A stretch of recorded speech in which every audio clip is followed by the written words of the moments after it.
Hi there! In today's video demonstration, I will be covering the SDAIE strategy Think, Pair, Share and discussing the practical classroom applications it has as well as benefits it prevents to emergent bilinguals. Think, Pair, Share is a strategy that likely needs no introduction. Given its prominent use in classrooms across subjects and ability levels, it is undoubtable that anyone watching this video has encountered it at least once in their lifetime. The concept is as simple as its name. Pose a question to or prompt for students to think about, and give them time to share their thoughts on the prompt or question that was shared with them. After pair discussions have run their course, or after an allotted amount of time, pick students from around the room to share their discussions and thoughts, with the aim to include the most pertinent of their ideas in further classroom conversation and reviewing about the topics at hand. While the concept of TPS is very straightforward as an idea, flawless execution of it is a bigger task with more variables to consider. Our ears can only hear so many things at once, and student engagement isn't always at a peak. So, in big classrooms with 20 plus students, a poorly set up practice of TPS will almost assuredly see some pairs using their time in the convenient cover of a noisy room to talk about weekend plans and personal life updates with their partners. Furthermore, the main idea of TPS is to get students to interact with ideas that differ from their own, but there's no guarantee that their pair partner will hold a different opinion than them, and trying to canvass for different viewpoints to set up groups that will disagree is a multi step, time consuming process that may not fit with more spur of the moment TPS discussions that might happen, for example, during lecture notes. I will take these variables into consideration as I walk through a classroom application of the practice. As an aspiring history teacher, TPS practices are nothing short of a permanent and prominent tool in my teaching toolbox. History classes are hollow without peer discussions about the fascinating and sometimes grim events that are covered within it, so mastery of discussion based practices is a must in the field. For the purposes of this video, I will relay my educational process for implementing a TPS practice at the start of a class having to do with a reading that students should have completed the night before. I would begin the class with TPS practice as a way to arm the students for further discussions and conversations for issues of import pertaining to the subject material read the night before.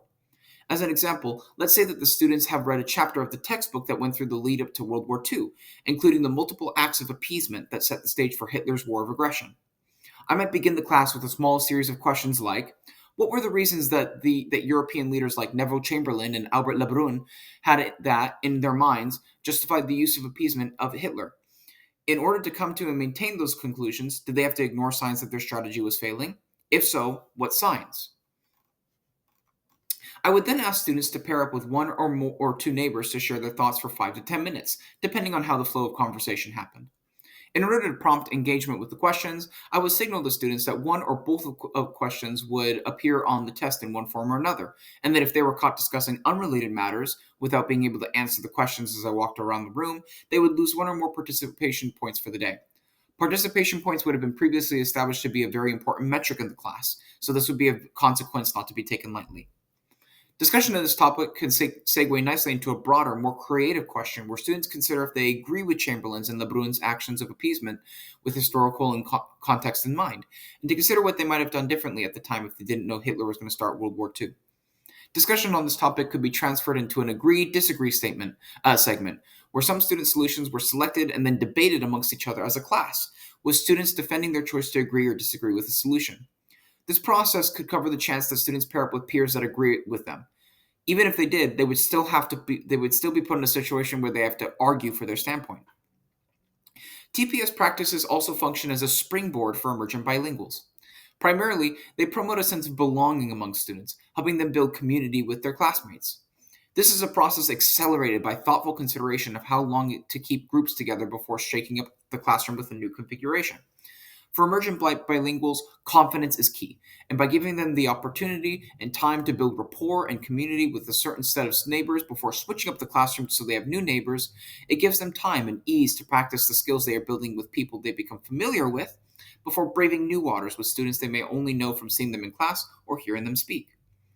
Building that confidence with a group also helps them open up to the experiences they have, and the more an emergent bilingual is open to the classroom experiences, the easier and more quickly they will build their linguistic repertoire by listening to and processing what their group mates or TPS partners have to say. On the flip side, the peers that they interact with might also, in that process, pick up on some translanguaging skills to help connect content with their EB peer, which can then be shared with the teacher and their peers in various formats to help the class as a whole adapt to the needs of the EBs in the class.